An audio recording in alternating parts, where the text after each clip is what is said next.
Emily and Raydodd, welcome to the show. I'm so grateful, so honored to have you. Before we actually hit record, we have had some healthy discussion just about marriage, faith, family, our children, books you would recommend. Mm-hmm. So I'm beyond honored that you would do this. This takes a tremendous amount of courage for you as a couple. It's one thing when we go to get married and they say through sickness and health, till death do us part, until you're tested. And I just want you to know it's very hard to capture this story in words. That's why what you're doing when you are able to come on here and be vulnerable and showcase courage, that's what this is all about. And like we had talked about before, this is like a time capsule. It's very important to me and very important to Alex that we preserve your personal history, your legacy, so that your girls, as they grow up and they're old enough to watch this, they take a step back and they say, wow, those are my parents. Those are my parents. I'm so proud of them. And it carries them forward into the future. You showcase exactly what it looks like to not just love, but battle through adversity together. And when you're hit with some unexpected news, you make a choice to engage in faith and strength, even though that there's been a ton of questions along the way. That's what I love the most. So thank you both for being here. With that, what I'd like to do is give you a proper introduction. And then I have a question just to start the show off. And that question comes from our Patreon members. They're our top supporters. You know, we're an independent studio, and I love starting the show off with a question. And from there, we'll transition really into your love story. There's love in this story. There's pain. There is triumph. It's all the good things that make up an Oscar-worthy movie. And I can't wait to get into it. So let's start with your intro. And no offense, Raydodd, but spotlight's on you today, Emily. And understood. And of course, I want to dive into what you felt in that moment when you heard the news as well, and what you went through as a husband, because that's incredibly important for those that are watching. But here we go. Raydodd and Emily Hester are dedicated partners in family, community, and service. Emily, a former public school teacher and librarian for the Little Rock School District, is passionate about education, literacy, and creativity. As an avid crafter and reader, she fills their home with warmth and unforgettable memories for their two daughters. So I want to pause there. And we were having a discussion before we kicked off the show about books. Reading is currency in my house. Not reading that is prescribed by school, but like you go to find a book, you sit and read. You're not on technology. Currency in my world is time, because they print more money. They don't print more time. And my children are always begging for more time on activities that they feel like is a gift in the moment. My daughter picked up The Alchemist last night, which is a great book. Mm-hmm. It is a great book on finding one's destiny, and it's in a story form. But for you, because of your education history and being a librarian, what's that go-to book? Well, I said Duck on a Bike for fun. For fun, okay. Yes, for fun. If you want to cry with your children, you can read I'll Love You Forever.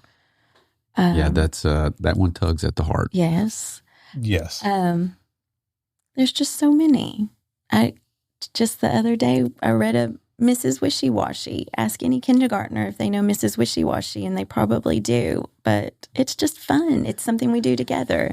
What is the book with the girls like that has been your go-to book?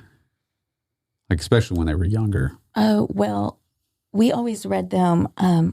Is it Arlo Needs Glasses? Arlo Needs Glasses. Arlo Needs Glasses. They love that book. It's never what you think it would be, but for them it was Arlo Needs Glasses, which was the book that's gotten torn up, and we've had to tape it back together. Their uncle's an ophthalmologist, so he got them the book, and it's got glasses and that you can pull out and put on the little dog Arlo.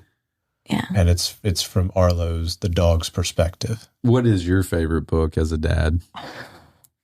Do you have one? I always liked Goodnight Moon, and I don't know why. Yes. It was just, and the girls always liked it because it was so random as to what you were saying goodnight to. And I just... Oh, I know. Their sweet little voices reading it. Yeah. For the girls, how old are they now? Almost 9. Almost 9. And we have a newly 11-year-old. A newly 11-year-old. Yes. Do you have a bedtime ritual with them? Yes. You do? Like it changes. It changes. Ours has changed, right? Yes. Like we have a prayer that we say before they go to bed. Mm-hmm. But it's changed. And do y'all have something similar in the home? Because I know faith is very important to the family. Yeah. Well, just going, spending time, kissing them goodnight, like putting them in the bed. Even our older one, who now she puts herself to bed, we still see her, make sure she's had things are good. Because the oldest goes to bed before I do. So, no, after you do. No, after I do. Yeah. Yes, after I do. You wake after up early. you do. Yes. But the younger one, we're on about the same time. Yes. But they have all their little stuffed animals. I mean, they get snuggled in. Yes. But reading is how we wind down the day. Now the older one, she reads to herself, and I love that. I love that she ends her day reading, away from the screens, away from everything else. Well, I'm an avid reader. I love reading. My kids hear it all the time. Leaders are readers. They get sick of me saying that. And it's just, I love getting lost in a book, and I want them to be lost in the book. My mind thinks in pictures, so I see when I read in a lot of ways. Mm-hmm. But I didn't really pick up reading. I'm talking about like falling in love with reading until I was 20. And I want them to fall in love with reading a lot earlier than that. It wasn't really stressed. And I'm wanting it to be fun for them, if you will. So switching to you, Raydodd, you're a commercial loan officer and a natural connector of people. I would agree with that. Thrives on building relationships in both business and life. As treasurer of the Arkansas Crisis Center, which we'll talk about here briefly, he is committed to supporting mental health resources and giving back to his community. Together, they create a home centered on love, learning, and meaningful connections, always striving to leave a lasting impact on those around them. My man, talk to me about the Arkansas Crisis Center, why you're involved, why it's so important to you, the mission you all have. So with the Arkansas Crisis Center, their biggest mission is the 988 crisis line, where, even if you need help with resources of finding a therapist, or you are to a point to where you have a gun to your head. It's a big range of who the callers are. And also they recently pushed out the text and chat, where you can either on the computer, you can chat, or you can just text 988. And that's been pushed out the last couple months. And that's really, we've had a lot of teens and even preteens, and we've actually reached more children or more youth, meaning under the age of 18, in the last couple months than we have in the last couple years. And that's just remarkable. And it really is an eye opener of, okay, we got to do more. And we are, and we're, hiring more specialists that can be handling those text and chat. But for me, there's been mental health issues in my own family, and having a strong mental health is very important to me. And with our children, the one that's 11 and one that's about to be 9, I want them to have the resources, or their friends to have the resources for mental health. I hope we do a good enough job where we can identify that in the home, but you might not, or they have a friend that they can refer that to. And one step further, a lot of school shootings are very elaborate suicides, and that's unfortunate. And and by the time you get to that point, there could have been a lot of steps to prevent that. And then the Crisis Center, they're doing more education to schools and businesses to teach them, hey, these are the things you need to look for before it does get to to that last desperate moment. So that's why I enjoy working with them. Well, it's something that is near and dear to my heart. I mean, me having Ava, who's 12, going to be 12 in May, 13 in May, and then Landon's going to be 12 in May. There's a phenomenal book out there, and it's a tough read probably for some because it's built around academia.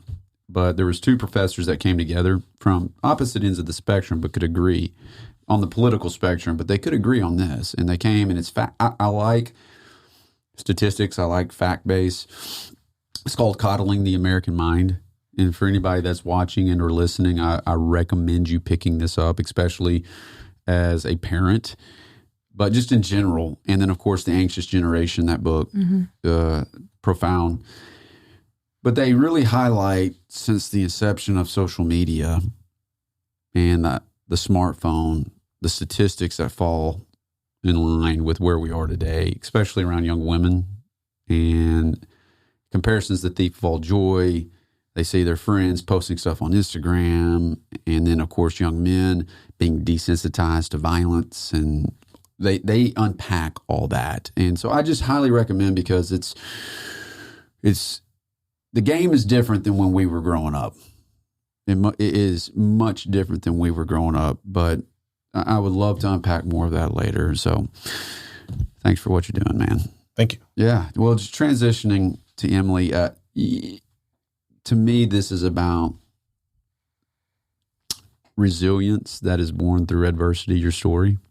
There's so much to it, and I can't wait to get into it. It's about also all you women that are out there watching and listening. It takes a tremendous amount of courage for someone to come on this show and put their story out there. The good, the bad, the adversity. I never want to say the ugly, because honestly, when the unthinkable happens, it's in that moment that you have a choice to make. And so that's where I'd like to start, is with that question. And I want you to take us back to when you received the news about your diagnosis. Okay. What went through your mind and what emotions wrapped around your heart. Okay. And then, Raydodd, of course, I want you to tell your side of it as well. But let's start there, and then we'll transition into your two's love story, and then we'll go back to the diagnosis and what happened after that. Okay. Well, I think it's really important to know that I was 39 years old. That's key, because women, as we know, don't receive their first mammogram until they're 40. Mm-hmm. And mine actually wasn't scheduled until August? That following August. Yeah, that following August. So it was a ways. It would have been a long time out. Did you find a lump, or what prompted you to go get a mammogram? No, I had soreness kind of under my armpit. My armpit was kind of bothering me, and I asked Raydodd for his opinion. I said, it feels funny under here, and it did. We compared both sides, and it was off. So I was my own advocate. I decided to do something about this feeling that I was having, which was some soreness and a lump.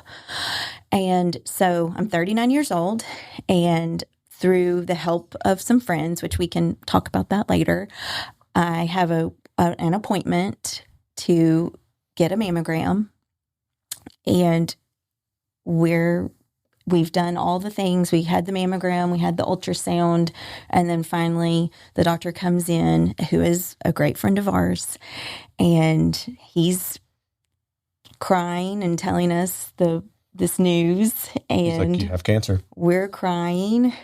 At least I am. You were crying, yes? Yes. We were all crying. Yes. And I think I was shocked. The world is standing still. Why me? I've got these beautiful little girls at home. I'm too young. I'm too young to get cancer. And oh my goodness, if I didn't hear that a million times, you're so young. You're so young. I mean, you're so young. I'm like, I'm 39. What I was trying to wrap my head around that year was I was about to turn 40. Like you're prepping yourself for the big 40, like I'm going to be 40. But instead, I'm hearing, you're so young. And so it really does make you step back and, like, I don't know, thank God for these birthdays that we get to celebrate. We get to turn 40 and we get to turn 41. Because if we don't have a birthday, we are dead. And so it really made me kind of, I wouldn't say a new lease on life, but it does make you appreciate the years that you have with people on this earth. I know that there's going to be other things to celebrate once we're not on this earth, but it makes you appreciate what you have on this earth right now. So back to what you said, shock. I was just in shock. I mean, and I would say shock and anger. Yes, maybe a little angry. You were more angry than I was. Yeah. I was angry. Scared. Because you want to know, like, what's the plan? What am I going to die? Is this treatable? So there's uncertainty. Yeah. I'm like, I got 2 little girls and I don't know how to handle them. Mm-hmm. And because she does so much. Mm-hmm. But the uncertainty, because I just felt like they were constantly throwing things. Well, this is your next step and this is your next step. I mean, there was so much to it. And just kind of being almost in a daze for a little while, needing guidance. I mean, luckily we were in the same car, because I think I told you later, I don't know if I could have driven myself home. Yeah, what was the car ride like going home? Well, you have to plan for the girls. Right. Like, and everybody. I mean, because you have to tell people. So it's just like, who are we going to call? And who are you going to call first? And what are we going to tell the girls? I think you went and got them off the bus. Well, so for me, I was planning on, all right, we're going to go up there. Yeah. It's going to be, I don't know, an hour and a half. And I was meeting a customer at their property that we had closed the loan on, and we were just going to check on things together. And actually, I had to call her, and I was like, hey, I'm not coming today. Just found out my wife has cancer. So, and she was like, well, completely understand. And so, yeah, you had, and then I had other calls scheduled that day, and everything stopped. I had a really, really busy day, and just had to call a lot of folks and just cancel, which obviously they understood. But, because I was so happy that we were in the same car, because looking back, I'm like, actually, I don't know why we would have been, because I was going my way, she was going her way. So it was actually out of my way to like take her back home. But I'm so glad that for some reason we were together. We were like, oh, we'll just take the same car. When you said earlier, or you experienced anger, I think that's a natural response. Yeah. It's rooted in fear.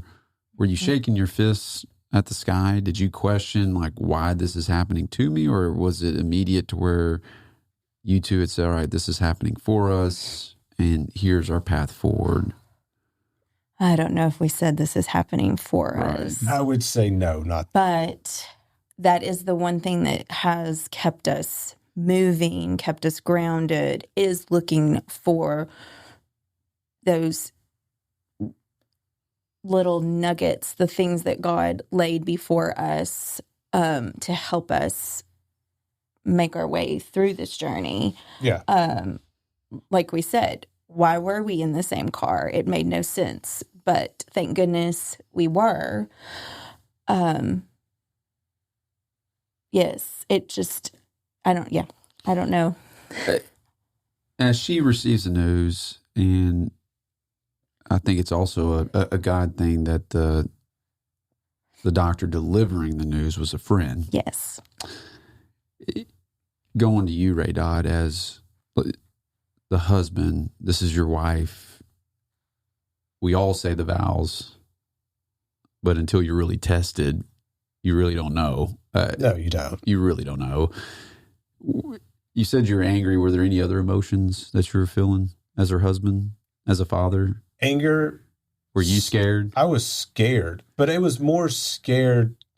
I've got these 2 little girls and I don't even know how to like go buy them new clothes. I'm sitting there thinking through how much I don't know. I mean, it's not like I don't do anything, but I mean, there's so many things. I get it. That's why I don't know. I'm like, how do you? I even said to my wife, Ashley, last night, I was like, hey, how about you take Landon for a weekend for baseball and I take Ava Madison for dance? She goes, you wouldn't even know what to do. I'm like, no, but I would figure it out. But yeah, I wouldn't, I can't make a hair into a bun for ballet. and that's what was puts going a lot in perspective, doesn't it? Because Emily does so many good things about making memories for the family. And I couldn't even get close to what she does. And for me, you just don't, it's so shocking. And then, of course, my head goes to the worst of, okay, do I have her for a month? Is she going to live, a long lasting life? Or is this, hey, this is just the beginning of, hey, you've got 6 months with her.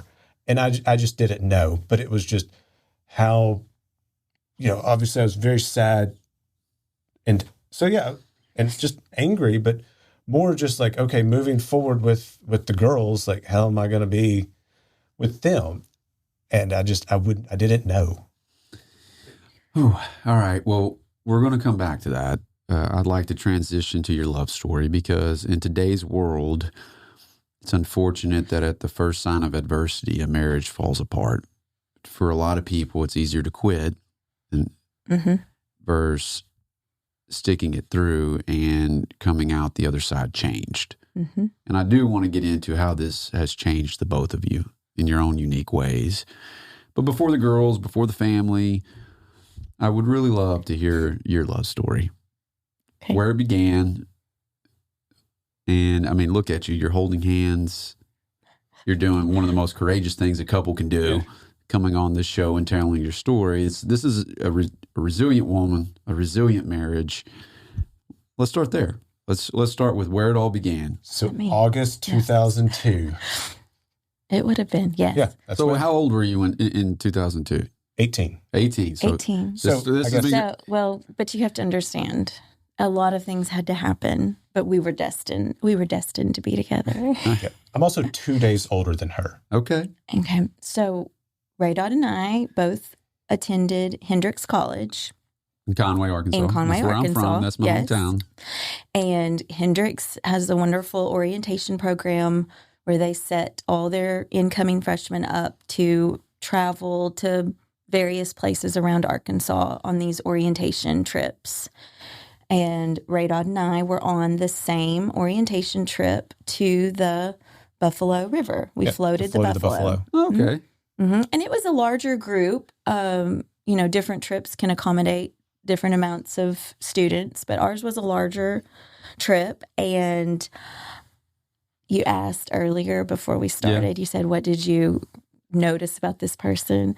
Well, with Raydodd, it would be his puka shell necklace and his blonde highlights in his hair. You had blonde highlights? Yes, the hair was you need to bring those back. I don't have enough hair to do that.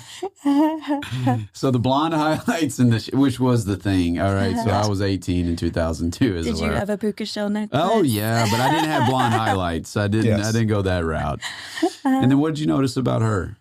Well, you might not have noticed anything yet because that was just me. Okay. Yes. Okay. Raydodd had to go on a journey of his own. He had to do a journey for himself. So he journeyed through some other people, women on the trip. And many years later... this is great. He finally... This is a good love story because this is how it all starts. Yes. He finally made the right choice and things... Well, and what did Michelle say that we were meant to be together? Like we made so much sense. So we knew each other. We were friends throughout college. And I think one thing that should be noted is we never dated in college. No. so we were friends. We had all the same common friends. And we both graduated in 06. And then you moved to Little Rock to start teaching. I stayed an extra year and got my master's in accounting. So I was still living in Conway for a year. She had moved to Little Rock, kind of got, just the distance. And and I dated. She dated other people. I dated other people. Yes. And it wasn't until two of our good friends were getting married. They were having an engagement party. No, actually they had been married. They were having their housewarming party. That's right. Mm-hmm. That's right. So we kind of reconnected there, and I had just recently moved to Little Rock at that point to start working. Just gotten out of a big relationship. And yeah, actually I had two. I've just had a 2-year relationship end. Each other's rebounds. We were. Now that you mention it. And the rest is history. Yeah, so we dated. And then ultimately got married July 11th, 2009. Mm-hmm. So that would have been what, September-ish, October-ish of 07. Mm-hmm. And then dated for a while. We had about a year-long engagement. Right. Uh-huh. And you, when you got married, that is a special, special time in all of our lives. When you were saying the vows, what did you feel when you were saying the vows? Or did you have your own? No, we said the vows. You did. We had the most, we had a very churchy church service. We had communion and everything. Because the preacher, because we wanted to just us have communion. We're Methodist. United Methodist. So yes. My wife and I got married in the Catholic Church. Okay. So at St. James United Methodist here in Little Rock. So the preacher at the time, he did not marry us, but he dictates, a lot of the rules. And we said, hey, we want to have communion. And he said, well, communion in the Methodist Church, it's an open table for all. And essentially he was like, either everyone does it or nobody does it. So we're like, okay, we're all going to do it. So we had full-blown communion. And it was one of the most meaningful things because serving every communion. Person that has... So you two serve communion with to the everybody. help of the pastors. That's incredible. It was amazing because you see everybody that's there loving you and supporting you. It is a timeline in itself, from your old teachers to your high school friends, college friends, family friends. It was amazing. Yes. So you were teaching at the time too. When you two got married, I was in public accounting. You were public accounting, and then you were in the education system. I was a first grade school teacher. You were a first grade school teacher, serving communion, and then at some point during the service, you say your vows. We did. Correct. Yes. Did you want to tell? You want to tell a little bit about it? Sure. I was a mess the whole time. I loved Raydodd. I love you so much. I love Raydodd so much. I was just a mess. I could hardly make it through the service. I was crying the whole time. Raydodd doesn't remember too much of the service because he had a little too much fun the night before. Oh. Yeah. But he made it. He made it. Well, made it to the... If Ashley was on the show and we were kind of comparing stories in this moment, it would be a very similar story. I had some very good groomsmen. We were doing good, and then it went sour. Yeah. But you made it to the service. At least you were there and you were dressed appropriately. Yes. Well, the vows, everybody says them. But I took the vows serious. I know that. Yes. I know you did. And I'm setting that up because that was, again, when? 15 years ago. 15 years ago. All right, so we've been married almost similar amount of time. That's part of the story, too. Yeah, so in 15 years, there's a lot that happens. There's no marriage that is perfect. I don't care who you are. Was your faith strong then as it is now? Yeah. So we are both what we call cradle Methodist. So we were in the Methodist church. You were baptized as an infant. Right. And we were both baptized in the... actually, I'm sorry. But I was later. Yes. I was confirmed and baptized. Yeah, but we were both raised from babies in the Methodist Church. And then we both have wonderful sets of parents who both happily married. So you were modeled. We had we had wonderful models. A life of faith. Yes, Absolutely. A life yes, with of service, a walk with of Christ. faith. I mean, as we record this, I mean, it's Good Friday. Yes. And so you were modeled that, and over the 15 years, that's tested along the way. Mm-hmm. Girls come into the picture. Mm-hmm. I mean, we can just reverse engineer backwards from their age and what the timeline is. Mm-hmm. During that 15 years, up until the point in which you received the word you're diagnosed with breast cancer, or those words that you're diagnosed with breast cancer, that was going to change your marriage and your life forever. Go back through those 15 years and identify a time to where your marriage had a crucible moment that you two were able to overcome that honestly played a part in how you two were able to endure the diagnosis. That's a good question. A crucible moment for us. I mean, obviously At any time, I know you looked in his eyes, Emily, and said, I love him so much. He loves you so much. And I will say with my own marriage, it was a time where I personally was struggling, but because of me struggling with vulnerability with Ashley, it was crumbling my marriage was crumbling at my feet. It was our first 5 years, I should say, 6 years, that woman has endured a lot, and God put her in my life for a reason.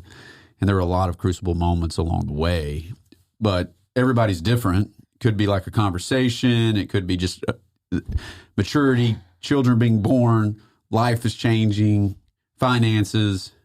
I think we've had a lot of things, but nothing that's been not able to be overcome. I feel like we've communicated well. That's what I was about to say. We've never hidden anything. Yes. Communication, I would say, has been our number one thing that's always gotten us And that was my through. biggest struggle early on, is like dealing with shame as a man.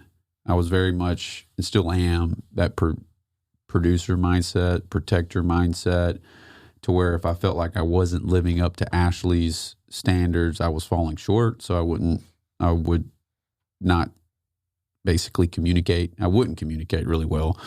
But was there a time to where it's just like, man, this was a stressful moment in our marriage and in our life that... I think when you made your big kind of switch, would that have been stressful? But that would have been stressful. COVID was... Well, no. I mean... I guess...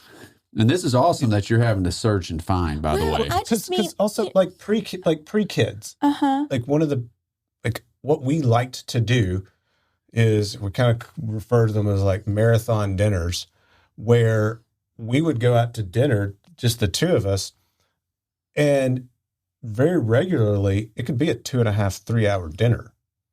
Okay. And where are you going with this? But you were sitting at a table, and this was, it's not like you had your phones you were playing on. So we were talking, and she's just someone that I like to just talk to still today. And he still likes to talk to me. Well, I do. That's incredibly she's a really important.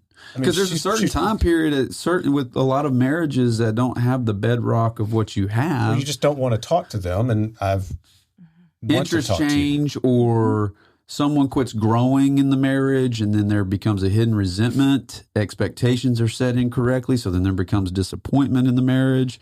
And I ask that question because over the 15 years, is it 16 years? 15. Is it 16? This year will be 16. So let's go with 16. Okay. No. Okay.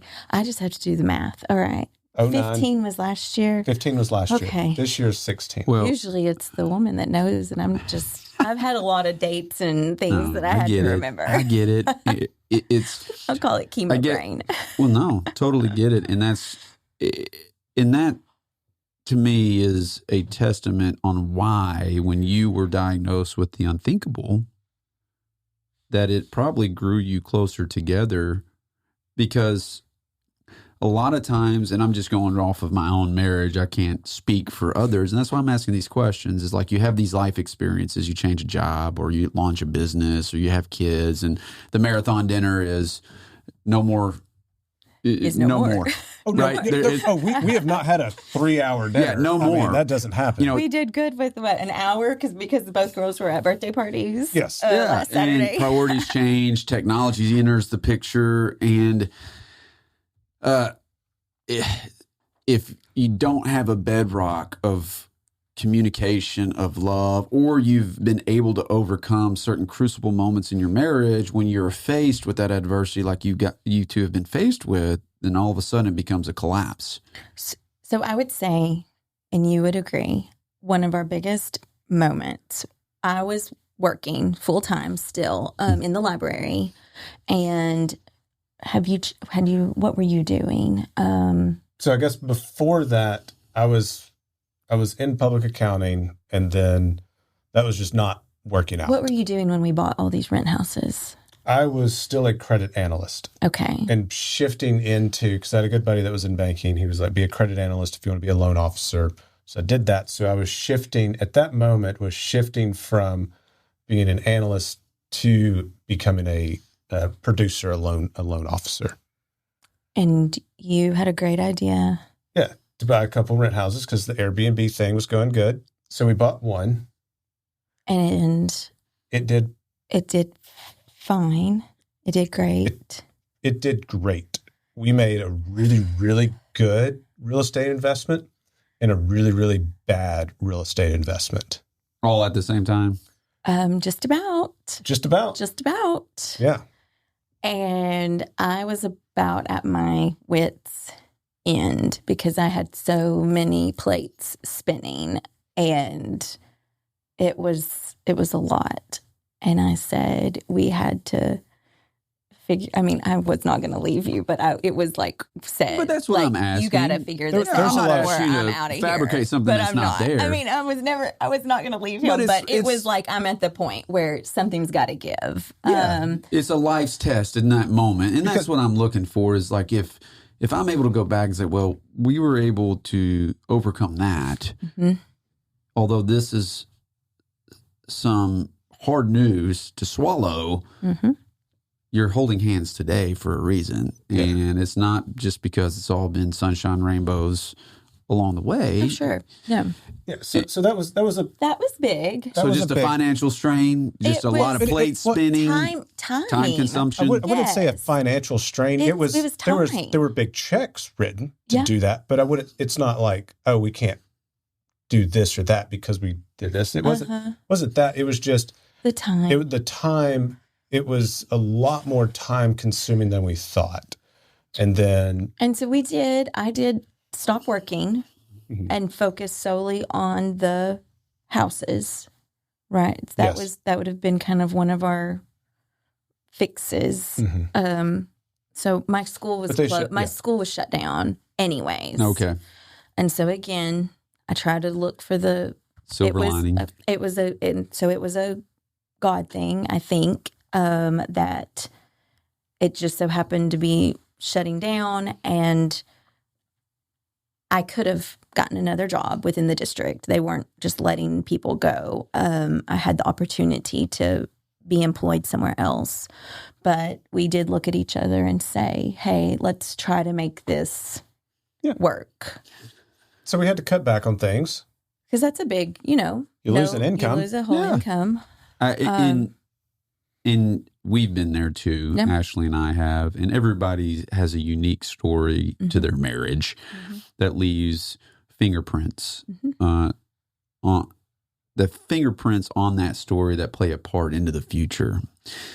And so as you're walking through your marriage or you're growing together, you're expanding your family, before we transition into the date that you were when you were actually diagnosed and what happens thereafter, what I would love for you to do is tell me, or really tell her, what are the things that you love about her the most? And then after you're done doing that, I would love for you to do the same thing, because I think it's incredibly important for who's ever watching this. Hopefully it's couples, but maybe there's somebody is struggling in their relationship right now, that they go back to, why did you hold his or her hand in the first place? Well, Go for it, Raydodd. Well, I love the memories that you make for me and the girls.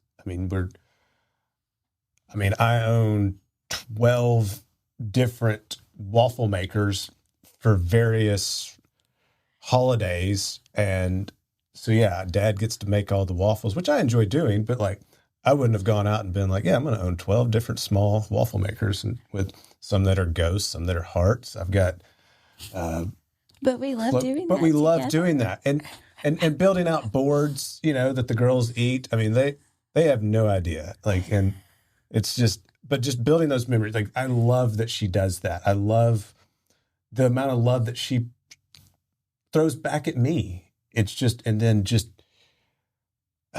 she makes my life better. And that's one reason I got so angry, because I was like, life's going to suck. Like, there's a lot that she does. I mean, we joke, but she does make me kind of a kept man.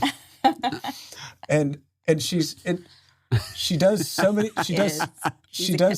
That's funny.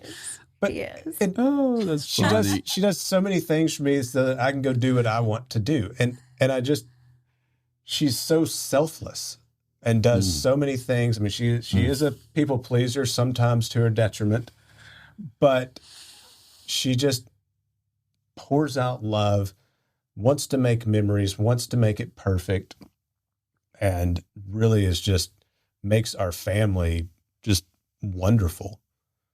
And just look at her Instagram, and she's got some phenomenal pictures of just things that she's done with the girls. And she keeps our family, just, in my opinion, just perfect. Oh. All right, your turn. Okay. Well, you are a kept man. But to your credit, you are so active in our children. I mean, our children are so important to you, where when you come home, it's not, I'm going to sit and watch a game, or I'm going to play my video games, or anything like that. You are all about us and what your girls, me included, have been up to that day. So you are number one family man, where we are your top priority. I think everything you do it for us. Like, I think you love your job, but I think you do it for us. And you are a amazing people person. I love how I am not a super comfortable people person, but I know I can go somewhere with you and you'll shuttle me along and take care of me, and you'll find somebody we can talk to. Yeah.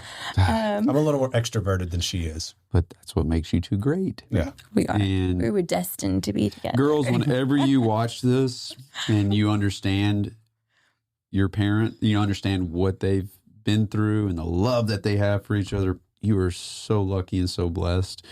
And for everybody else that is watching and or listening to this, the reason why I had you to do that is now we're going to get into the actual diagnosis. You have a bedrock of faith. You have a bedrock of love. I can see it. I mean, the minute you stepped into the studio, Alex and I both can see it, is like you held hands. And that's where I'm not the most emotional person. It's like when stress goes up, I become stoic in a lot of ways. It's something I have to force. That's just is something I'm always going to have to work on. Whereas Ashley, more intimacy, again, similar, selfless. This is making me a better man and a better husband in the moment. But when you are diagnosed with something completely out of the blue, you went in before you were required, which I think is very important, ladies. Mm-hmm. To become a resilient woman, you have to take your health into your own hands. Mm-hmm. And something didn't feel right, so you did the right thing in saying, hey, we've got to get this checked out. Mm-hmm. We do. And you were there with her every step of the way. Mm-hmm. What was the date in which that diagnosis It was December 15th, 2023. So, right? December 15th, mm-hmm. 2023. Mm-hmm.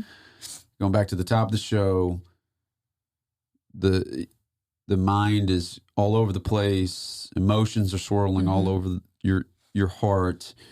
Your soul and spirit is being tested in that moment. You cancel a host of meetings through that afternoon. You're busy. You were supposed to ride together. I don't think it is a God thing. It was a God thing. Mm-hmm. Mm-hmm. But that then changes the two of you for the rest of your lives. Mm-hmm. Absolutely. And so for everybody that's watching, for everybody who's listening, from December 15th until now, as we record this episode, I want you to unpack that. I want you to unpack to where you did not want to take a step forward. You did not want to go to another treatment. You saw the shift and change in her, Raydodd. The girls, I mean, that's a big one. That's a big one. When you're looking them in the face, they have a birthday, mm-hmm. all the things that go into it. Mm-hmm. What kept you moving forward? Like, mm-hmm. so this is your time mm-hmm. now to really unpack all of that. And I'm going to just shut up and listen. Well, let me take you back just a little bit. That's fine. Before the diagnosis, just to set a few things up.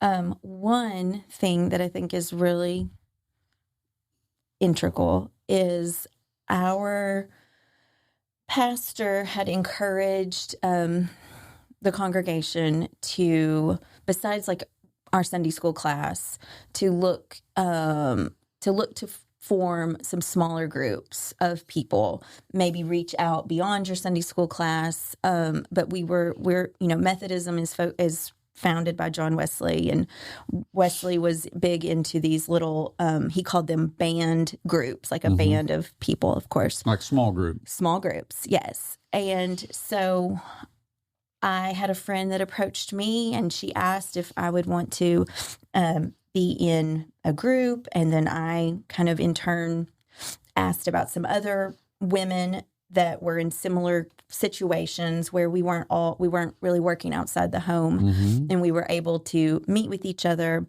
And so we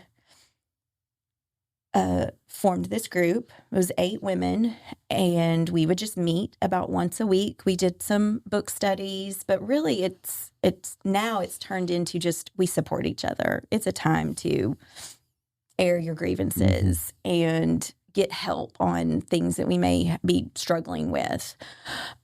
So this group is formed and it's functioning. So I have this group going on.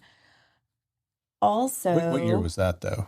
It's been going on for a while. Not too long. I think it had just really started. Had it really just started? Did I put a date down? In 2023. So it's the same year, but maybe earlier in the year. So it's functioning. And then also the week before we go meet with the doctor, so we see the doctor on Friday. So this is on Sunday. That's when my armpit started like, hey, feeling funny. Yeah, it was a Sunday afternoon.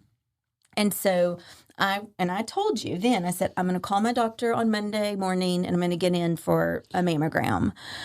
And when you found it though, real quick, I mean, did a flood of emotions and thoughts come across you, or you're just like, we'll wait until Monday. I'm going to cross the bridge until I get there? Yeah. Well, I mean, I think I was just trying, maybe it's a clogged something. I mean, like I don't know. Yeah. Yes. Maybe it's this or that. And you just try to make it. When I was younger, when I was 22, and I think this is important for women to know also, when I was 22, I had a benign cyst in my right breast that I had removed. And everything was fine from that. But I did have that happen very young when I was 22 years old. Do you have a family history? My family history is odd. We, and this is another good thing. Please talk to your family members and try to figure things out before you need to know those things, before it's so important. We think that my father's mother, my paternal grandmother, had breast cancer, or we know she did, but we don't exactly know what her treatment was. And she lived to be, in her 80s, yes. Mid-80s. Yeah. And she was a little, maybe in her 70s, 60s, 70s I don't know. They didn't talk about it. No, that's. And then I had a great aunt, on my mother's side that had breast cancer also, but she lived to be older also. All those things together, and that's what I was telling Raydodd. I was like, when you took my cyst when I was younger, plus these odd, family histories, no one ever really said I was high risk until I'm there. And the diagnosis happened. My mammogram. Yeah. And apparently, and I still don't know if I would be considered high risk, but it's like all of these oddities kind of added up together. So you never did any genetic testing or anything? No. Well, I have now, but I did not. Yeah. No. So Monday morning, I get up and I call my doctor immediately, and they're able to get me in for a mammogram on Wednesday. So I have that appointment scheduled. I go off on Monday, and it is December, so we're angel tree shopping. I'm helping one of the women in my little band group. Yes, she is in charge of the angel trees the angel tree children at our church, and she had enlisted us to help her kind of fill in the holes from what the church members had brought. For those children, because some people just donated money, and they were. So she sent us with gift cards and everything, with a list. I think our big thing were shoes. We needed to find shoes and some pants and just different things. So I go with my friend Julie and my other friend April, who are a member of our group, and the three of us head off to North Little Rock, and we start shopping. And we're shopping around, and you talk about things that you see vividly in your mind. We're at, of all places, the JCPenney's in the McCain Mall, looking for these kids. And I say, y'all, this may be TMI, but I just want you to know, want you to be thinking about me, praying for me. I've got this soreness under my arm, and I've got an appointment on Wednesday to go get a mammogram. How did that feel when you said that in JCPenney? Was it liberating, or was it just like a casual conversation? I mean, it was a little of both. Like, of course I'm going to share these things with them. Yeah. They are some of my very best friends, so this is important to share with them. I'm not going to hide this. And so, of course, it's God because Julie turns and she says, Emily, I don't want to overstep, and if you want me out of your business, I'll get out of your business. But she said, this is what Steve does, and Steve's her husband. And she said, do you want me to call him and see if he can, get you in? Would you want him to see you? Well, of course, sure, yes. Why not? She said, if you can go get your mammogram on Wednesday, but she said, it's not going to be a diagnostic mammogram. It'll just be a regular one. And then they'll see something on it, and they'll send you back, and you'll have to wait and go get it. She said, it could get drawn out for so long. So she's like, I'd be happy to call Steve. So sure enough, we finish up and we go sit down at, what is it? Is it Gus's, the chicken place? Yeah. Is it Gus's fried chicken? You got to know the important things. We were at JCPenney and Gus's fried chicken. And so we've ordered our food, and Julie is on the phone with Steve, and he said if she can get a referral, I can fit her in on Friday. And what a blessing. I had just recently, I think maybe a year or so before I had switched, I'd finally found a good PCP that I was comfortable with. And I think it's so important. Another message, no matter how healthy you think you are, don't let your insurance lapse. Don't go without a PCP. Like, have those things taken care of before it's too late. I mean, I was 39 years old. And so many people do, though. They don't have a relationship. I think that's incredibly important. And it's an industrialized system in a lot of ways. My thing is your health is your wealth. And when your health goes, so goes, and I'm talking about not just monetarily, I'm talking about just in totality, right? Like wealth is self-worth in a lot of ways, which I think is a fantastic message. And so you go to see Steve that Friday. Were you able to get in on that Friday? Well, so what worked out wonderfully, again, my PCP, I made a quick phone call to her, and her name's Sarah Holcomb. She's here in North Little Rock with Baptist now. She was somewhere else before then. But she quickly got the referral in for me so that I could see Steve on Friday. And so cancel my other mammogram that was supposed to be on Wednesday because that was not going to be necessary because he was going to do everything. So we went on Friday for... It's Friday early morning. Early morning. He said get there like 8 o'clock early. Or something.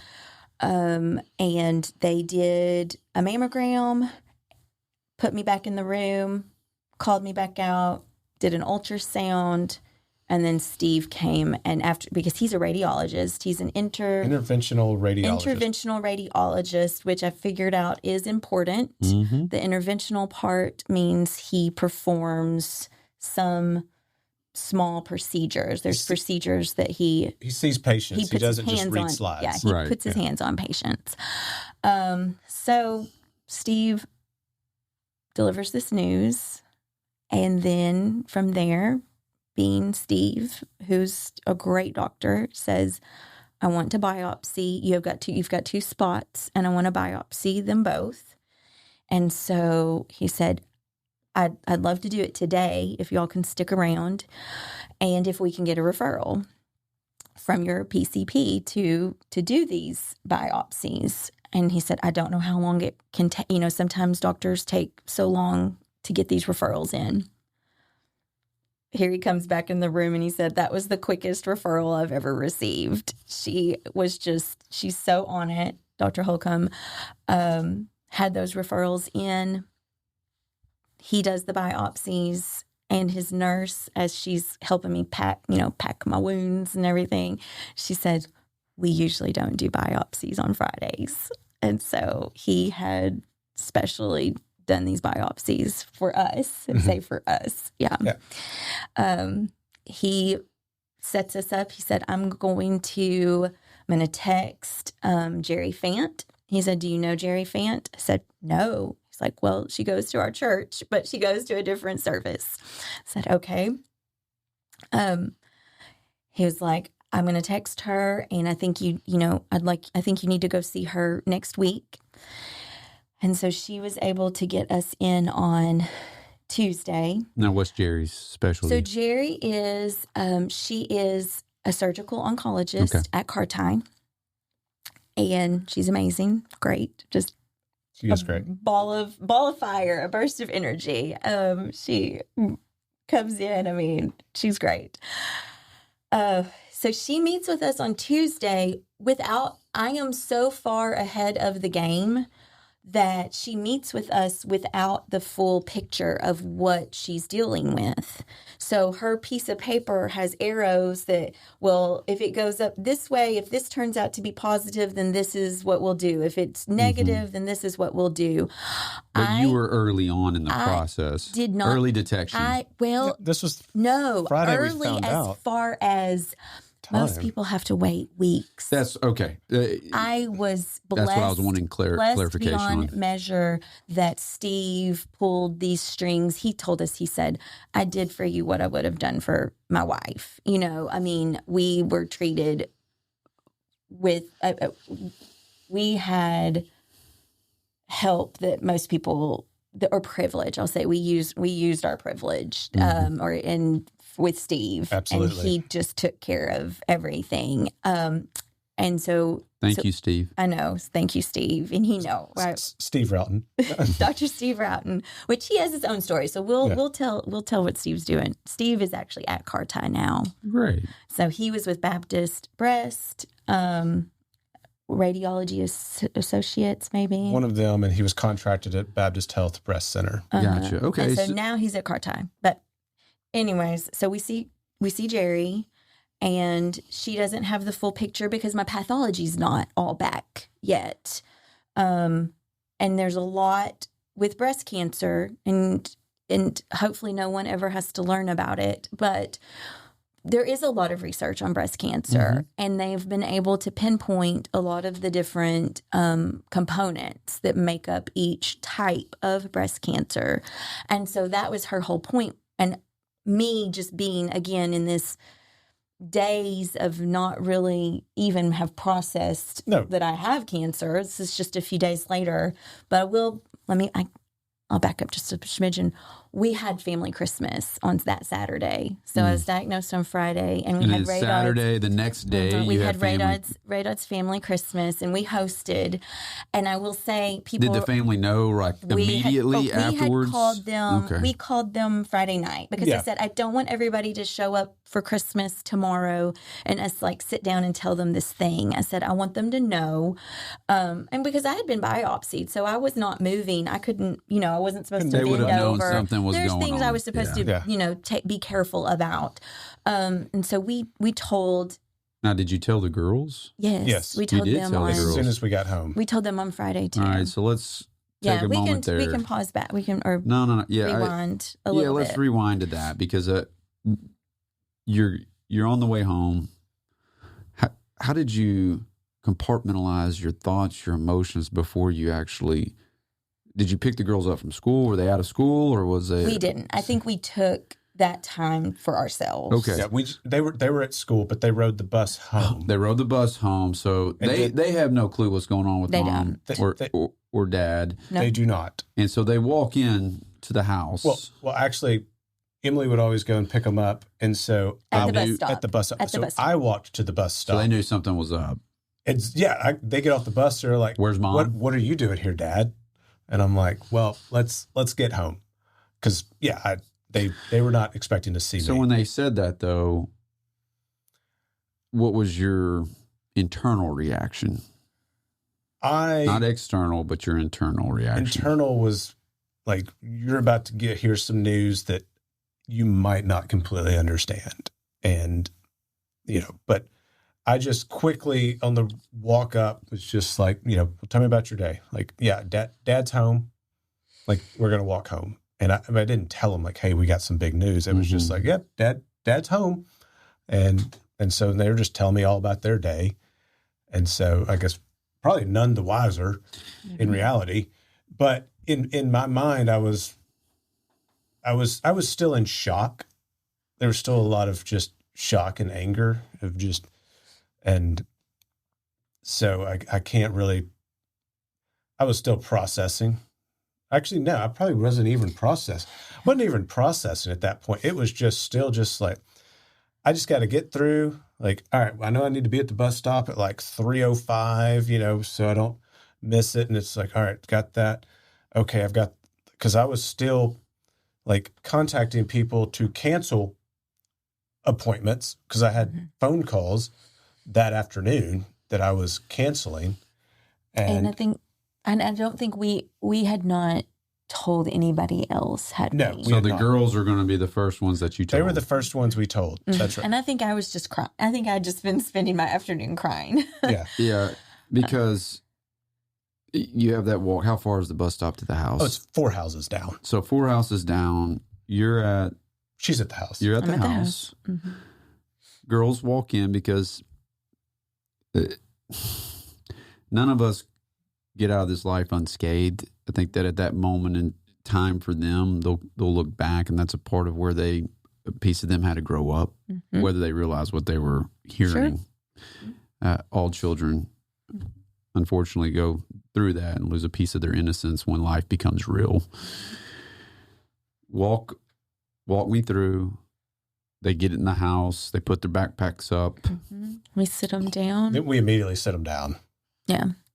And was this even rehearsed? I mean, it was just no. Yeah, it was just sit down and then straight from the heart. Yeah. You just told them. I mean, it was we didn't sugarcoat anything. Which we never have with them. We never have, which is great.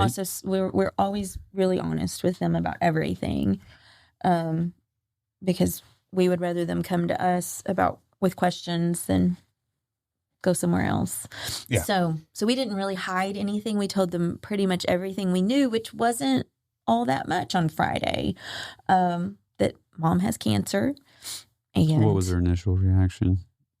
I think Did they even know what cancer really was? They knew it was a disease, right? But not right. They really didn't. And we've asked them because we like to go back. How did you feel about this? Just to kind of check in with them, we've asked, and just recently knowing that we were going to be coming here, we said, what did you feel? How did you take it? What did you think? And I think, what did Patterson Ray said? She went upstairs and cried on her own for a little while. She didn't quite understand, but she was sad. She's our older one, and so she kind of had a moment. We never knew that she. We didn't know that. She went upstairs and cried. But she went and had some quiet time, to herself. And then Evelyn Ann, I don't know if she I didn't quite grasp it. And I think you're right. What was about to happen, but they knew. How did in that moment? How did it change the two of you? You go. I was going to say, for me, all of a sudden, am I going to be able to mom the way that I've mommed? Like what am I not going to be able to do? Because I'm a doer. Absolutely. And so I was like, what am I not going to be able to do? What are they going to miss out on? You just have so many questions. But again, there's a lot to process, mm-hmm. which I don't know if we didn't even know. We hadn't even seen the tip of that iceberg yet. No. I mean, I knew. I was like, I didn't know how hard it was going to be because you just don't know. We had no plan. We knew nothing. We were just trying to get through because we found out we had our family Christmas at our house, and then on top of that, what else? We were hosting a Christmas Eve party. We did, but that was we had the following week. Yes, to get ready for it. Week. Yes, I know. To host a whole lot of people at our house. I will say. But did that help? Yes, having something in front of you. Dr. Steve. Well, actually, they were co-hosting it. And he kept saying, "Now, if you don't need to be doing this, if you need to," I was like, "Steve, what am I going to do? Sit on my couch and cry?" Mm-hmm.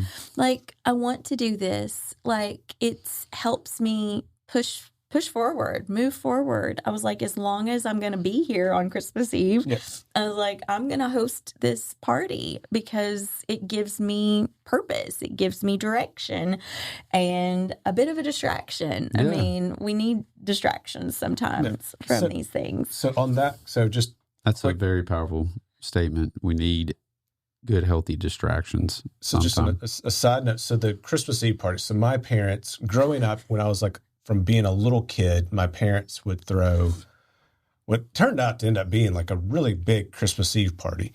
And the way it would work is everybody would go to church, and then all their friends and family, like if you had family in town, like it was just, hey, a pop-in party.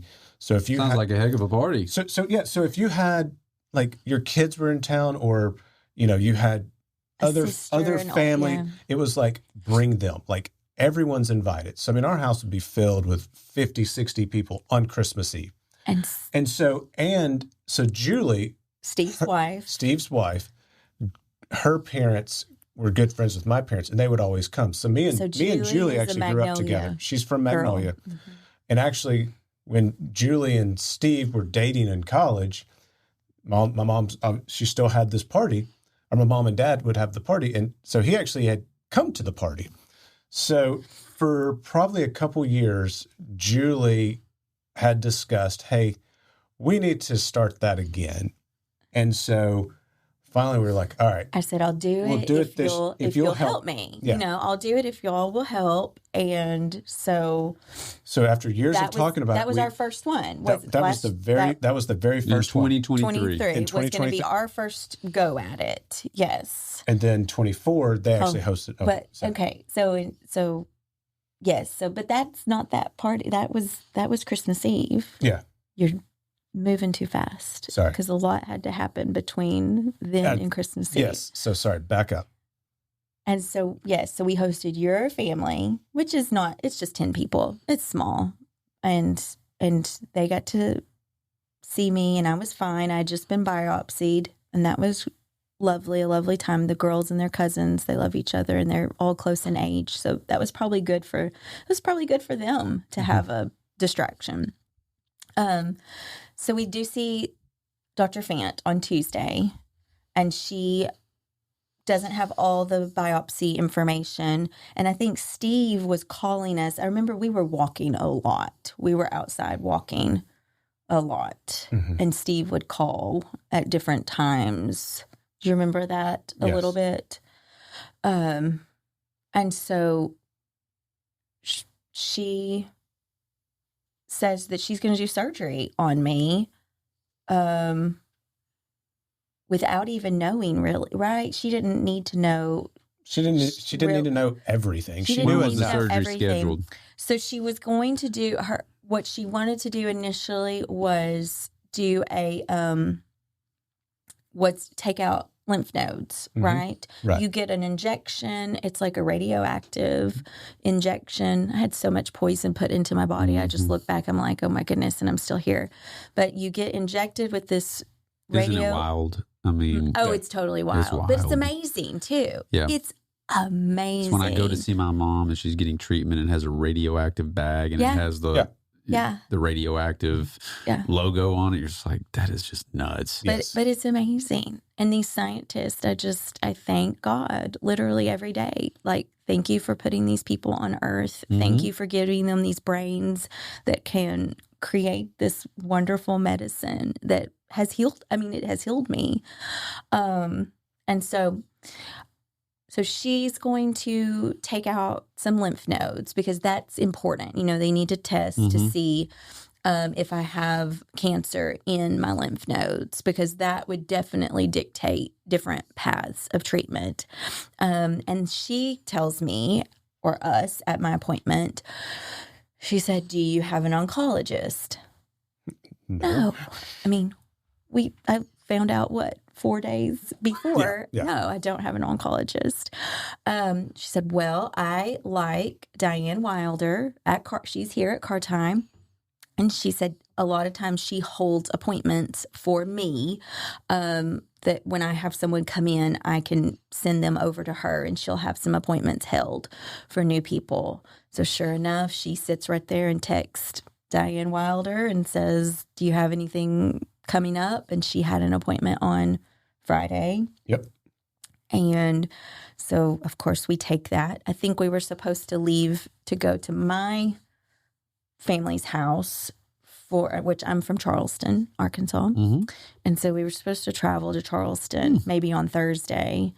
But we ended up, we stayed because I had that doctor's appointment scheduled. So we meet with Dr. Wilder, and by that time, they had more information about my cancer, and they knew that I was ER and PR positive, mm-hmm. so that's estrogen and progesterone positive, and then also I was HER2 positive, which is it's like a receptor.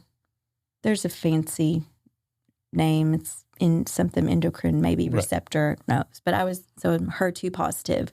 And so all that together makes me triple positive. So if you hear women mm-hmm. talking about being triple negative or triple positive, they knew that my cancer was triple positive, which is kind of at one point, if again, 20 years ago or whatever, known. If I was triple positive, I'd probably be dead or, I'd be dying. They did say it was more of a death sentence to be triple positive back in a long time ago. Just because of the lack of technology or the lack of understanding. It's a fast-growing cancer. So triple negative, what I've learned now, if you're triple negative, there are not a lot of treatment options. I mean, they take the cancer out, but that is pretty much all they can do. They can take the cancer out. But it's slow growing. Triple positive is aggressive and it's fast growing. But and that's what you were. That's what she had. That's what you had. Mm-hmm. Okay. It's fast growing. And so like Steve said, he was like, based on, the size of your tumors, this might have just started growing in July. So that was like from July to December. So really 6 months, 6 months. And you've got these 2 tumors like in your breast. And so not a super long time. And thinking back again, that's December. I don't turn 40 until until February. And then my mammogram wasn't even scheduled until like the end of that year, about in August. So almost a whole year could have gone by if I had just said, "Oh, I'll just wait," and I have this mammogram when I turn 40. Were you regularly receiving preventative, like your your wellness screenings every year? It's just that the mammogram just fell on a schedule to where you're supposed to have it when you're 40. I know Ashley's talked to me about that because she recently had a mammogram. The surgery, though, that's big. Like, was there more than just one surgery? Yes. Several surgeries. So some of the things. So we see Dr. Wilder. Dr. Fant now has more information about my cancer, and Dr. Wilder gives me the news that based on my diagnosis, this triple positive diagnosis, that I'm going to need chemotherapy. I'll also be receiving immunotherapy. And those were kind of her big things. And radiation, surgery and radiation. Radiation, I think, might have been a maybe at that point. Until they knew about my lymph nodes. Right. They needed to find out. Everything is everything was happening so fast. A wait and see.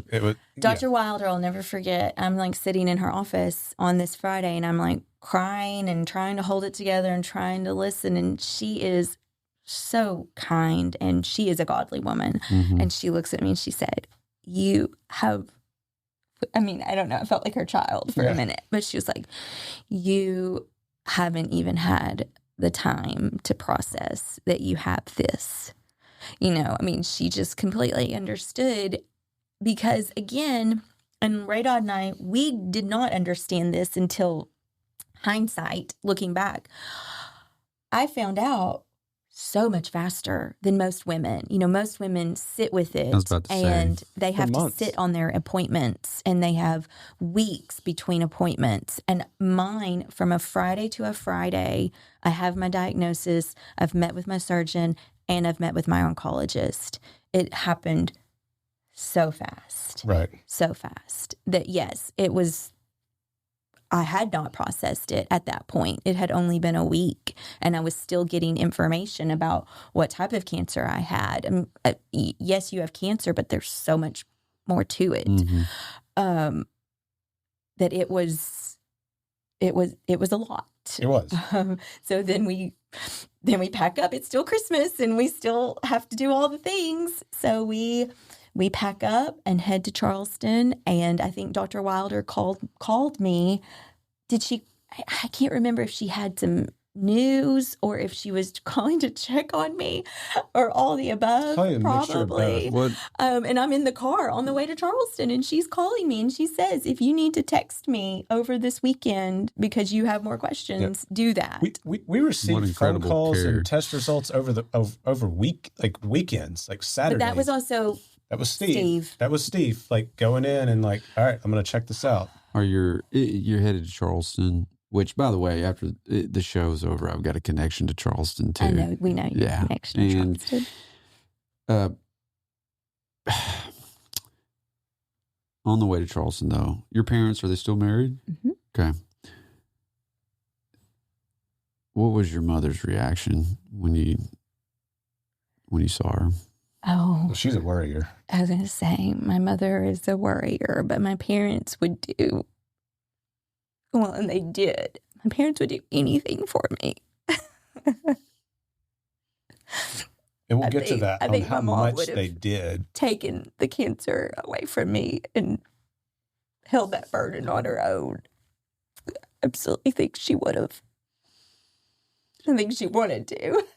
So you go to Christmas. Is this the first time your mom has seen you since the diagnosis, or did she come down? Mm-mm. Okay, No, so this is the first time. Yes.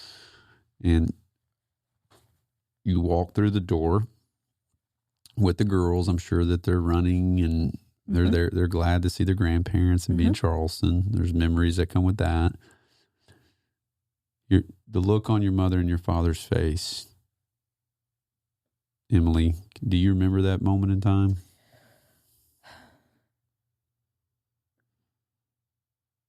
I don't, but I'm sure there was some kind of relief, when you're with you're their baby. Yeah, when you're with your people. Yeah. I know my brother, it hit him hard. Really hard. So I think it was good for him, to see me, that I'm still me. I'm still functioning. But he was in Little Rock. Did we? We didn't see him until we all came to Charleston. Him and his wife, which we're very thankful for her, that he has her to support him. We all have our support people. And so that was good. It was a good, all of our all of our Christmases were good. Nope. Yeah, the Christmas with Raydodd's family was needed, and it was nice and just normal. It was good. And then being, back in my childhood home with my parents and my brother and the girls and his wife, and kind of the elephant in the room was the cancer, when I would be sitting there and just start crying for no good reason. What did I get? A sweater. I got a sweater that we said could be my chemo sweater. And I got a puzzle table, which, all of the gifts had been bought pre-cancer. But they said, some of these things may come in way more handy than we had expected. So it was good. It was needed, just to keep, and that has kind of been our motto the whole time, just to keep things as normal as possible. We said business as usual. These are the things we're going to do. Why not do it? So when we got back, we baked cookies. We looked at Christmas lights. We did. Do you know how many people don't do that? I don't know, but that's what I'm telling you. Do it. I'm saying so just do it. These are the memories I was talking about. Yeah, the survival mind kind of kicks in. They're encumbered by the survival mind when something like this, a knock at the door. Yeah. You fight how you train, and training comes in so many different ways spiritually. Why I wanted to highlight your marriage, your family. And a theme that I'm catching onto is that you have incredible people in your corner and a support group. And from the medical community, of course, to your family, to your friends, to your small group at church. I know a good friend of mine who is a good friend of yours from Charleston, which matters. The who is by far greater than the how, which helps build resilience along the way. But most people don't have that. They really don't. And what a blessing. Oh, what absolutely. A blessing. And also to keep yourself moving. One step. Yes. You had compartmentalized goals. We're going to keep business as usual. The girls aren't going to know any different. I'm their mom. And then comes 2024, the turn of the year. Did you have more surgeries before the turn of the year? Yeah. So what happened? Yes. I just didn't know how fast it actually. And I'll say just to sprinkle in a few other great things. You have to kind of decide with this diagnosis who you're going to tell or how you're going to tell it. I think that's incredibly important. So we did. I called some of my close friends, made some phone calls, and had conversations with them because they would have probably heard it somehow, and you don't want them to hear it from so and so. You want them to hear it from you. Word's going to travel fast. Yeah, absolutely. So I had those conversations, and I also gave everyone permission to tell. You know, if you want to tell so and so, go right ahead. That is fine. And I never publicly announced anything on social media. I never made a big good for you. thing. You know, I think that's a great thing. I mean, I don't know. Just for what it's worth, that people do that, that's perfectly fine. I just didn't. I never quite. That was your story. I never could come up with how I wanted to present it, but it was important for me to tell people over the phone, like, or face to face, the old fashioned way. The old fashioned way, and it was beautiful. I mean, it was. I gave myself how do you get support if you don't ask for support? That's a big one, Emily, because a lot of people don't raise their hand. A lot of people are afraid to ask for help when there's so many people in their corner that would love to help and want to know how to help. My very best childhood friend, we don't live near each other. She lives in West Memphis. And what do I get in the mail but some pink fluffy slippers and that's great. What was it, like a weighted shoulder thing that you heats can up. heat up. I mean, just perfect. And yeah, I mean, you got showered with a lot of good gifts. She just loved me. You know, that was just her. That was her. And that was just her being, I'm not there, but I'm there, you know, think of me. And so, of course, every time I put those little pink fluffy slippers on, that's her.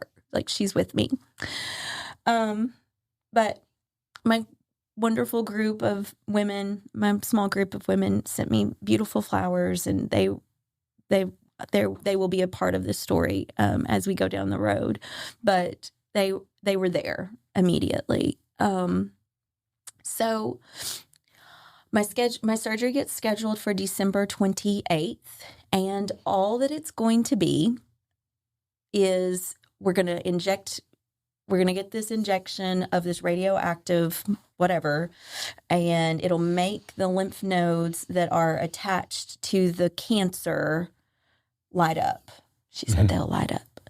And she will know, my surgeon, Dr. Fant, she will know to extract those lymph nodes, and they'll send those off to pathology. At the same time, she's going to place my chemo port. And I will use this moment to advocate for a port.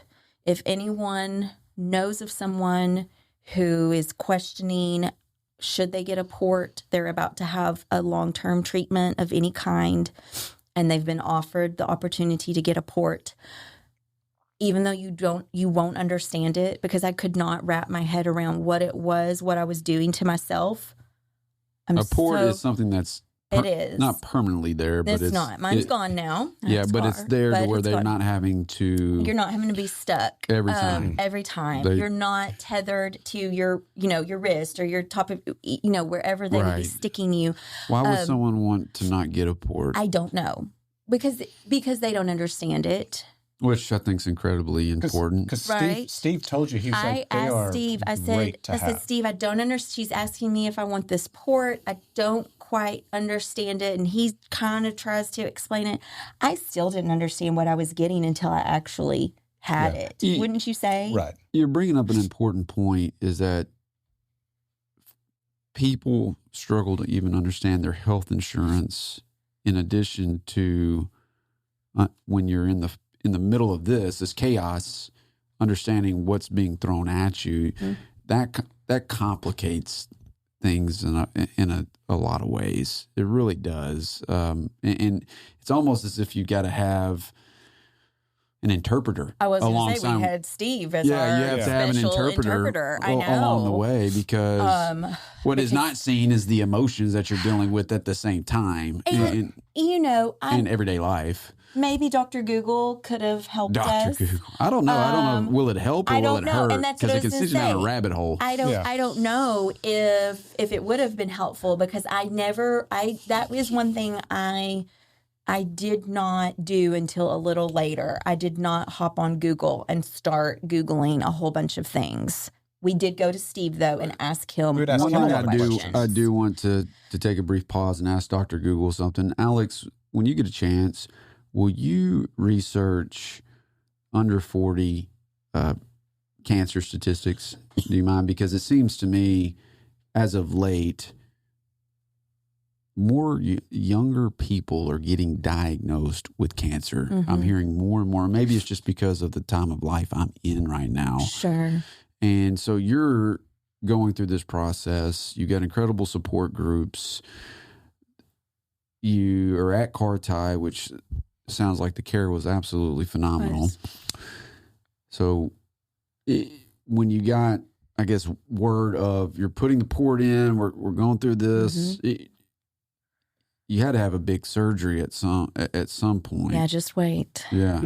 Yeah, I'm sorry. I'm not trying to jump. I know. Well, and that's There's the a lot thing. of things between now. Oh, yeah, no. You would think, and I had a coworker or a former And I'm coworker. going off of my mom is basically her experience. I had a former coworker who she just recently went through breast cancer, and I was so happy I was able to help her. But her journey was different than mine. Yeah. Every journey with cancer is different. Yes. And that is so important. Every journey is different. And that is something both Dr. Fant and Dr. Wilder repeated to me. We can have another woman in the room or more, or I don't know, 10 women in the room, and Everybody's 10 of them are going to have the same treatment plan. Mm-hmm. Yes. So you get the port. So I get the port and I get the lymph nodes taken out. They send that to pathology. And at Dr. Wilder on that Friday before, she had already set up that chemo was going to be starting January 2nd. Happy New Year. So the port is placed, lymph nodes are out. So I've got a scar from where she took those out. And so I'm recovering from that. It was no big deal, not bad. And we have a Happy New Year, a family of 4. We celebrate. Oh, and April came over and cut my hair. Yeah, talk about that. So cut your hair in So I had really preparation for the I'm treatment? not one of those badass women, I would say, that was just shave it all off. I could not get my head. I couldn't, I don't know. I couldn't do that. To me, a woman's hair through this process is a very emotional. Yes, and I would like people. I'm giving my public service, and I do That's not. what this is for. No, this is my public. My PSA is: don't belittle the hair. Don't say, "Oh, but it's just hair; it'll grow back." It's an outward. I don't know. It's a big deal because you already have all these things that you can't control. And then on top of it, they said, oh, and by the way, you're going to lose all your hair. And let me say, when they say lose your hair, you also lose your eyebrows, you lose your eyelashes. I mean, everything goes. It's all hair. And nobody told me I'd lose my eyebrows or my eyelashes. And you do. And it's hard because then you don't want to look in the mirror and be a sick person. You don't want, you're constantly being reminded that you are a sick person. So chemo started. No, I needed a trash can too. Just throw it on the ground. I got it. Yeah. Raydodd, put it in your pocket. Yeah. This will end up. Oh, yeah, there is one. Okay. There you go, Raydodd. Oh, perfect. Yeah. Alex has this hooked up. Great. Thank you. So I've had my surgery on December 28th, which I'll always remember that because we celebrated my brother's birthday on December 27th. Mm-hmm. We did an escape room. You do all the things. Mm-hmm. We don't stop. My dad took me to this surgery. We are crazy. And I look back and I said, Raydodd, you probably should have come with me. Yeah. But we didn't know what the year was going to hold.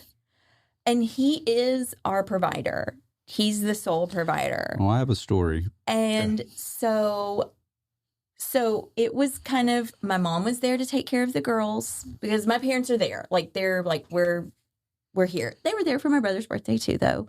But they're like, we're just going to stay with y'all. And so my dad was going to take me to my surgery, and you went to work. And because at that point we were like, how much work am I going to have to miss? And it's like, what? And this surgery was not a big. This was not. And I know that sounds crazy, but I've had surgeries. I've had other things taken out of my body, and I do fine with anesthesia. I knew how I was going to respond. I was not worried. You were about walking that. in confident. Yes, And they even said they were like, all right, we're just taking out a fetal lymph. I mean, it was A lot more they than called that. it minor. I mean, it was. Yeah. So I said, I want you to go to work, and Dad's going to take me for the surgery. Mom's going to stay with the girls. And everything will be okay. Business as usual. Yeah, everything's fine. And it was. I mean, I came home and it was done, and I just needed to heal for a little while because I had to turn right around and start chemo on January 2nd, which you were there. Oh, I did come to that all day. All day. So chemo started. It didn't. The first round. The first right and early round in the morning. was long. Yeah, So go, and they warned us. They told us it was going to be a long day, and it was. We got there, and I don't think they had to do blood work because I think I'd already had enough blood work done, and so we met with Dr. Wilder, and she walked us through kind of what I was going to be getting, what was going to be happening. Her nurse, she has a lovely nurse named Brittany, who was an infusion nurse, and now she works in Dr. Wilder's office at Carti, and she walked me through how to take care of my port, like how to prep it and what I needed to do to get ready before an infusion. So she got me all numbed up because you get a cream and you numb it and cover it, and it's great. It's glorious. It's the best thing. So she got me ready for that. And then we went to you have to wait. There's a lot of waiting too. So don't think everything was just like served on a silver platter. We waited for a really long time.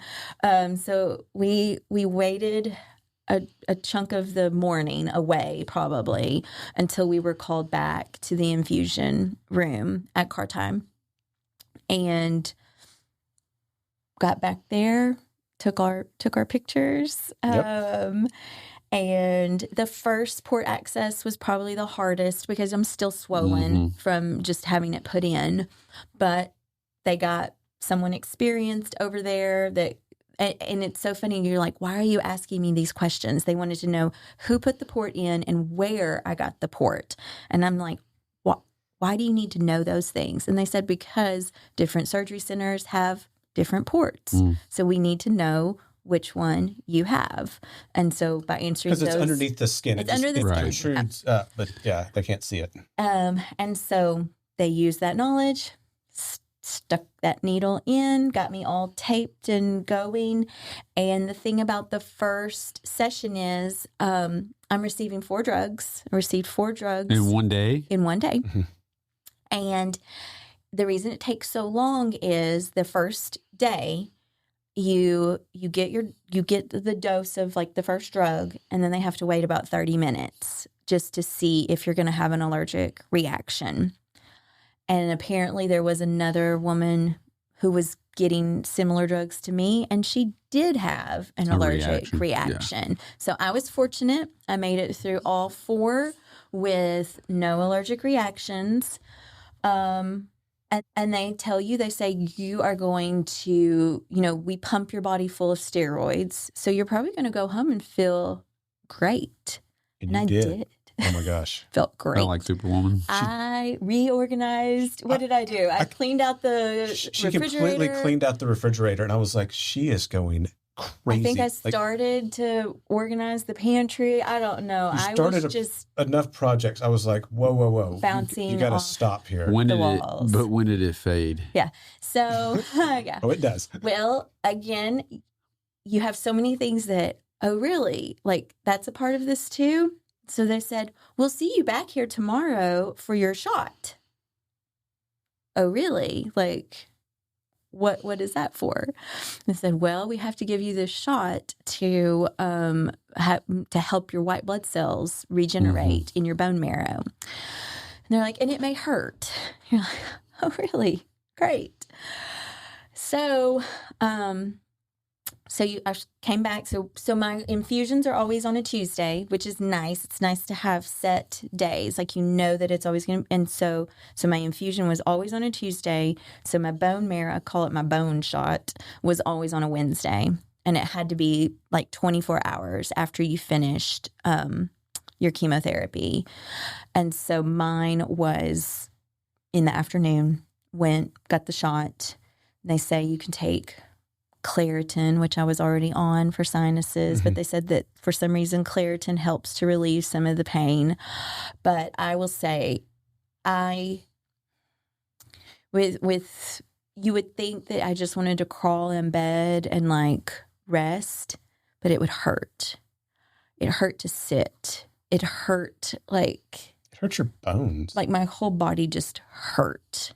And that usually didn't start until about Thursday evening. I would start just hurting. And it was hard to be. I remember just looking at my couch and being like, this is the most uncomfortable couch in the world. Like, why do we have such an uncomfortable couch? Because it just perch. I mean, I would almost just have to like perch, like, because laying back, there was no way to be comfortable. It would get better, and it was nice to understand how my body would come out of these cycles. But we would go in and I would get fluids usually on either like that Friday or Monday, sometimes both, maybe Monday for sure. But just figuring all that out. Now, let me also say, I'm also being asked, I had an audiologist appointment because one of the drugs I was taking could affect my hearing. So I saw an audiologist at Carti, by the way. I met with a cardiologist. I guess, did I see him after or right before? I can't. Yeah. Because one of the drugs I'm taking can affect my heart. So he was monitoring me every 3 months. Was there anybody else we had to see? Probably. I don't know. I felt like I was seeing everybody. I was never not busy. I mean, you're going to doctor's appointments all the time. And we would say I was so thankful that we lived in Little Rock. And I would say, what about these poor people who are coming into town coming in for just a shot, or having to travel with this bone pain, and, just always thinking how grateful and thankful I was for my situation and to be in Little Rock. Right. Which I know some people are not always real happy that they live in Little Rock. But, I was really thankful that I lived in Little Rock and I had this. It was just right there. Wonderful cancer center just right down the road from my house. Well, but that is incredibly valuable in the sense of, number one, you're operating with gratitude. Those little things. Looking for the little things. The game of inches. But it's also incredibly valuable because until you're actually in it, you don't recognize a ton of what people go through, especially those that are in rural communities that are traveling. Oh, sure. And a lot of them are traveling by themselves. Having a caregiver. Yeah. It also is important to note when something like this happens to a lot of people, like this is one of the top reasons people file for bankruptcy. Income stops. They don't have financial means to support themselves outside of, what their job is providing them.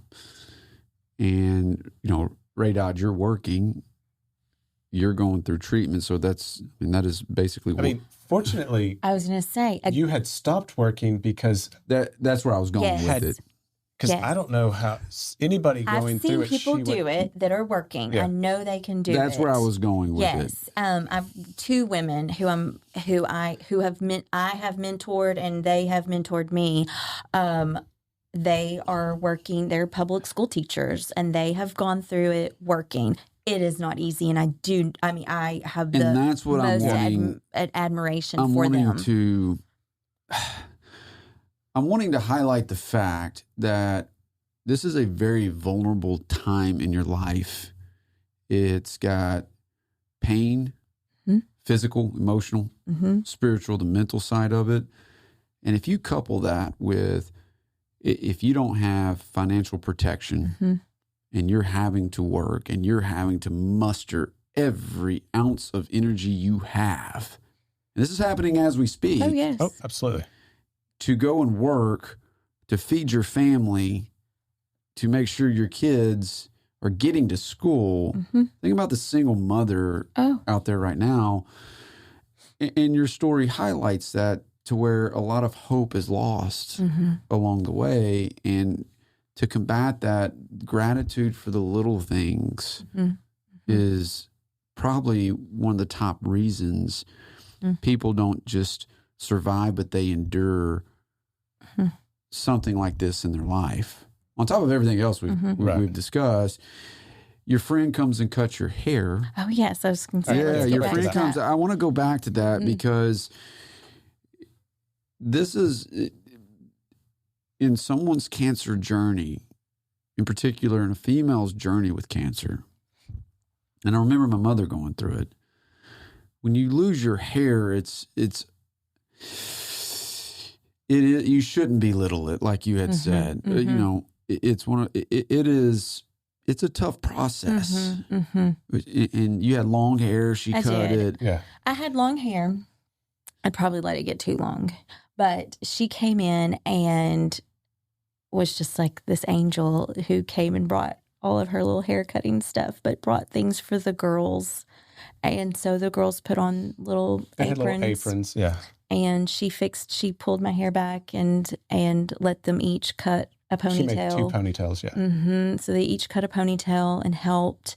And then she trimmed it up for me. And so I just had short hair because my thought was it would be a lot less traumatic to be pulling out short hair than these long strands of hair. Clumps of hair. Yes. And it does come out in clumps and it is not pleasant, but it was probably a little less traumatic not being so much. So she did that. We donated the hair. And then my younger daughter, she wanted her hair cut too, so she could donate her little ponytail. So we kind of made a moment of it. And you remember the first? Do you remember the first time though that you did pull out hair? Oh well, it was more just on the bed, and the pillow. Finding it, and like finding it on my coat. Like remember when we were going to dinner and it was like. Felt like I just kept lint rolling myself.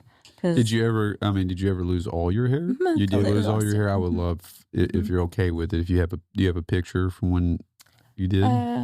Maybe. Probably, yeah. I don't know. Did you wear a wig or anything? I did. So I went with my mom, and I know you can order wigs online. I just never could wrap my head around, like, how do I pick out a wig online? Yeah. They do have a care center at Carti where people have donated wigs and they've purchased some.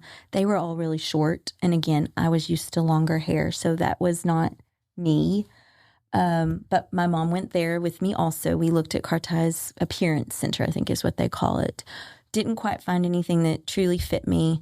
So we found a wig store in North Little Rock, I think, that we went to and tried on some wigs, found me a blonde wig, and it took you a minute to get used to it.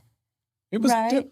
Yes. It was different. And I do want to get to where you start seeing physical changes. By the end of it, though, I thought it was good. It did. Some people, I had breakfast with a friend, and I was like, I put my wig on for you, and she's like, it looks just like you. She was like, you did such a good job picking one. She's like, it looks just like you. Which matters. I mean, I'm sure that gave you a boost for your friend to say. I will say, wearing a wig is hard. because what did I say? Every part of me is hurting. And so sometimes even just having something on my scalp was irritating, painful. You couldn't wear it for So I couldn't wear it for long periods of time. And I could really only wear it at certain times during, those off weeks. So it's not just as simple as, just put a wig on. Well, what day is it? And how long do I have to have it on? And, there was some thought. I loved having my wig and being able to put it on and feel normal, feel somewhat healthy. Mm-hmm. But it's not just something that I couldn't just wear it all the time, 7 days a week. Well, let's take a quick break. Great. All right. And then we're going to pick up once we come back in how 2024 unfolds. Okay. And I can tell you, this has been one of the most powerful interviews that I've been able to experience on the show. And 2024, I know, brought a ton of challenges, but also a ton of growth opportunities. And that's what I really want us to get into in the next. So let's just take a break and we'll come back and get into 2024.